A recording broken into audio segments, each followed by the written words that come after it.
এটা কম্প্রোমের 1 HP motor কম্পটনের এটা connection হচ্ছে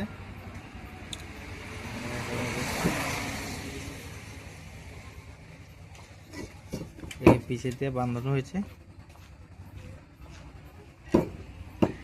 আর এটার ফর্মুলা হলো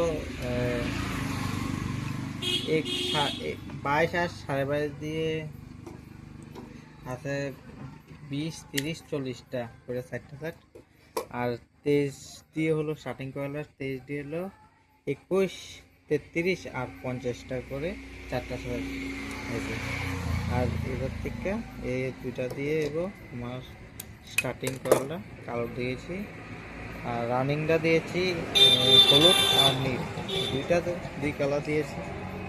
কারণ আমার কাছে তার শর্ট পড়েছে, এর জন্য মোটা তার নেই। দেখতে পাচ্ছেন কেমন হয়েছে।